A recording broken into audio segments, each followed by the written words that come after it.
Isso criava um estado de medo, de ressentimento das pessoas, acabavam desconfiando umas das outras, como ocorreu no Brasil inteiro.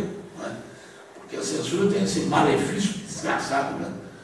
Depois de um certo tempo, todo mundo desconfia de todo mundo. Né? E aí o clima ficou um clima de terrorismo puro. Né? Eu dei aula também no curso de técnico em contabilidade e tinha os alunos que eram eternos, assim, não...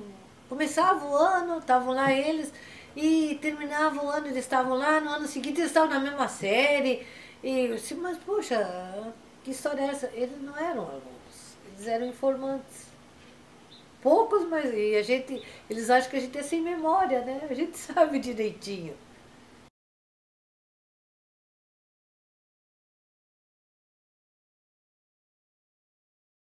A cidade, antes de Itaipu, se consistia mais era no centro, Vila Yolanda e as chácaras.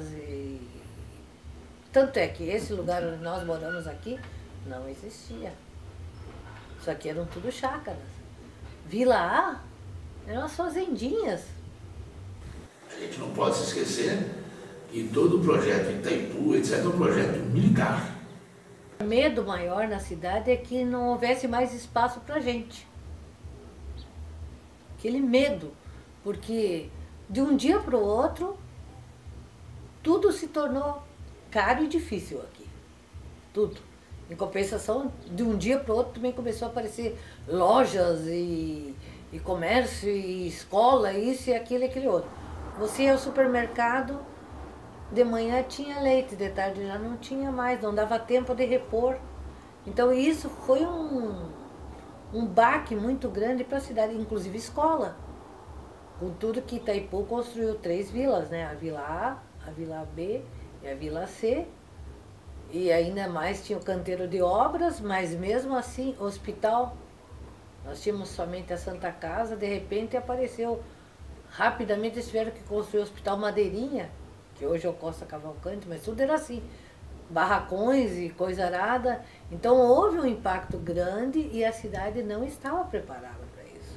Foi contratado, né? Isso tudo foi contratado e feito a toque de caixa. Toque de caixa por quê? Porque o pessoal está chegando e tinha que arrumar casa. Então constrói as casas, depois constrói as ruas, depois constrói o colégio, vai tudo assim. Né? E alguém pensou, como nós estamos na ditadura militar, e esse é um dado desse ponto importante, o modelo foi um modelo militar. Eles prepararam 3 tipos de cidades diferentes dentro de uma só. Que o pessoal da Vila C ficava mais restrito ao lado deles, vinham para a cidade só quando era muito necessário, né? As compras e coisa arada. A Vila B, os engenheiros, naquele cantinho deles, fizeram o clube deles, fizeram igreja para eles. A Vila A dos técnicos também formaram o Clube Floresta, para a diversão deles. Tinha centro de abastecimento, tinha Cobal, que depois a gente sentiu falta, porque foi uma coisa implantada para suprir, mas que tinha variedades de frutas e verduras que aqui na Foz do Iguaçu não tinha. A Itaipu assistiu algumas greves dentro da Itaipu com um plano de ditadura militar. Foi abafadíssimo, né? O pessoal foi duramente perseguido. Perseguido no sentido expulso, demitidos, etc. Agora, o que eu quero chamar a atenção é outra história. Pouca gente talvez saiba dessa questão. Havia um problema aqui muito grave. Com o enchimento do lago, o que fazer com os desapropriados? Quem são os desapropriados? São pequenos produtores rurais, que tinham na margem, onde hoje está o lago Itaipu, eles tinham as suas propriedades. Não se esquecendo que essa região que foi inundada era uma região de solo de alta fertilidade. Oposição à forma da desapropriação da Itaipu Nacional, cujo valor das terras era absolutamente irrisório, frente a todos os investimentos que esses agricultores tinham feito.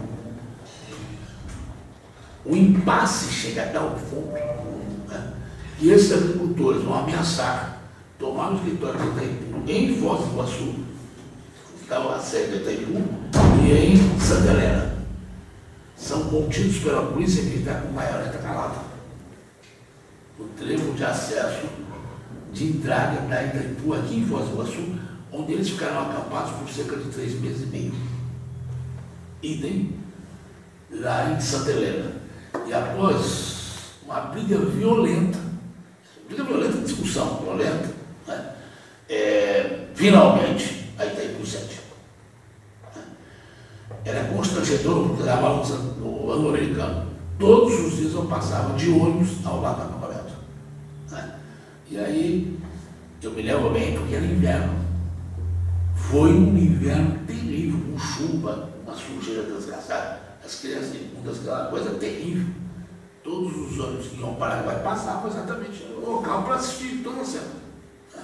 Provavelmente por esta pressão de televisão, nada, nem pensar, jornal, nem pensar, a não ser o nosso tempo. E a única personagem, ou algumas personagens que se ligaram a esses grupos, inclusive de Foz do Iguaçu, teve gente que ajudou, dando roupa, comida, remédio, água. Por exemplo, a Prefeitura de Foz do Iguaçu não cedeu água. O prefeito de Medianeira, que era também nomeado na época, é que cedeu água. Na questão dos visitantes, para você visitar Itaipu, você tinha que deixar carteira de identidade. 24 horas ficava com eles, para que eles consultassem o SNI para ver se liberava ou não a entrada. Então, sempre, de um dia para o outro. Se é argentino, de jeito nenhum. Não liberava nem a cacete. Motivo: a rivalidade militar entre brasileiros e argentinos na época da ditadura. Eu tenho um irmão que é engenheiro, e ele estava em Ivaiporã. Eu fui para Ivaiporã, interior aqui do Paraná, norte do Paraná. Mas aí ele tinha perdido emprego. Vamos para Foz do Iguaçu, vamos para Foz do Iguaçu, vamos embora. Lá estão construindo hidrelétrica, ela deve ter emprego, estava numa situação meio difícil. Viemos. 1977. Quando cheguei aqui, a Itaipu estava começando a construção, estava uma bagunça desgraçada. Né? A cidade não tinha onde você morar.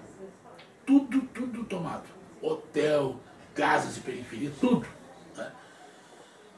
Cada dia, praticamente, chegava um ônibus na Avenida Brasil, porque ali era a rodoviária antiga da cidade, de São Paulo, de peões de obra.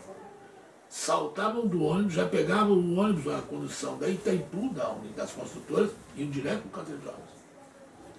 O recrutamento de pessoal era feito dentro da cidade, não era lá, ainda dentro da Itaipu, dentro do canteiro de obras. Isso aqui era um inferno. A construção da hidrelétrica de Itaipu trouxe gente do Brasil inteiro para cá. Né? Aqui não havia mão de obra, nem técnica, mão de obra técnica para poder fazer a construção da hidrelétrica.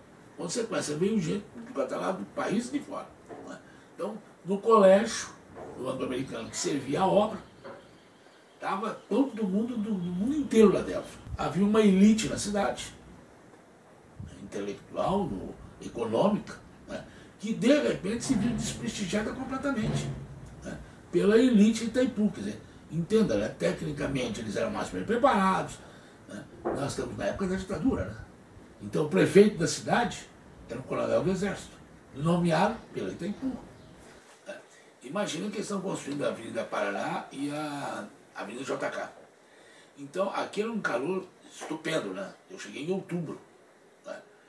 E o dia que estava ameaçando chuva, o vento vindo do Paraguai, a cidade ficava vermelha, por causa das escavações das duas avenidas. Né? E você ficava todo suado, completamente sujo, de terra. Né? Então, era assim que se vivia. Quando vai encher o lago, esse pessoal se viu fino, e conforme a água vai subindo, e os bichos? Aí fizeram uma propaganda, tá? Mas foram realmente catar os bichos. Embaixo do rolo foi isso, né? Cobra, não sei o quê, tudo foi pego, boiando já na água, nas galhos das árvores, conforme a água vai subindo, né? Tudo isso foi trazido, é a origem do que você tem hoje, refúgio biológico, aqui no Bela Vista, na Vila C, né? Que foi o primeiro grande momento em que se faz esse trabalho. Terminado a hidrelétrica de Itaipu, não existe construção de grandes obras no Brasil. porque nós estamos na década de 80. Muitos foram embora. Eu já tinha ido para o Iraque. Muitos foram embora porque acabou. E muitos permaneceram. Fazendo o quê? Pois é, aonde que essa mão de obra vai se alocar? Principalmente a mão de obra de qualificação mais baixa.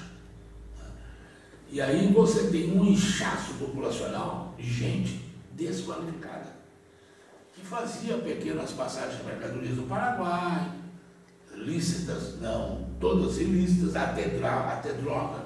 Né? E isso aparecia, digamos assim, como um bem de vida. Agora, você imagina, né, que quando isso possa render economicamente, que o sustento de uma família.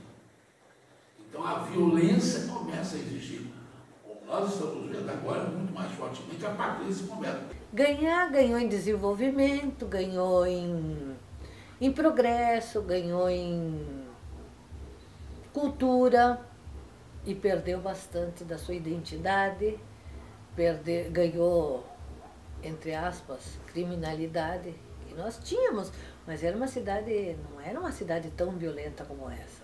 O problema é que, pós o boom de Itaipu, o que aconteceu? Muita gente foi embora, mas muita gente ficou desempregada também. Na parte de escola, eu trabalhava no Núcleo Regional de Educação, no Departamento de Documentação Escolar, para transferências de alunos, não vinha assim, montes, vinha de carrinho de supermercado. Eram 30, 40 carrinhos que vinham assim, nós tínhamos que dar conta daquilo de um dia para o outro, porque o pessoal mudava e queria a sua documentação. Principalmente quem fez vestibular, uma coisa assim.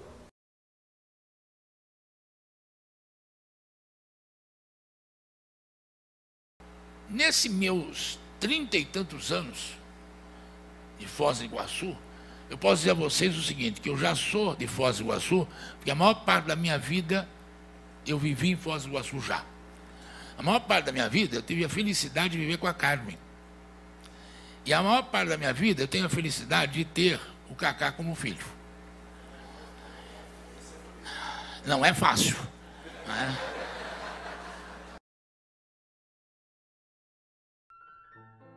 E quando deu uma tal de enchente, eu cutuquei meu irmão. Lá em casa, o meu irmão era santo, o cão era eu mesmo, né? Minha mãe sempre dizia que ela preferia criar 30 meninos e nem mais uma menina, porque quem fazia arte maior, mas é que eu não era falsa, eu fazia arte e assumia. O meu irmão era daqueles que fazia arte e, ai, mãezinha querida, e coitado. Então eu cutuquei meu irmão e disse, é hoje, tem enchente, tá tudo boiando, deve ter muita bebida, coisa boa boiando. E a gente foi com as varinhas de pescar e falou para a mãe, nós vamos pescar. A gente pescava e como a minha mãe não gostava daquele tipo de peixe, a gente vendia para o sapateiro esse que tinha o pau de amarra cavalo, né? Vendia, não dava. E lá fomos nós. Gente do céu, veio asquetal boiando, nós tomamos asquetal, mas veio umas pincas e nós tomamos. E veio mais cerveja e nós tomamos, e nada da gente voltar pra casa. Aí minha mãe foi procurar os dois bêbadozinhos deitados na frente, na beira do Arroio Monjô. Esse foi o, né? Uma enchente. Não foi tão grave assim, pode. Cada um tinha que ser animado.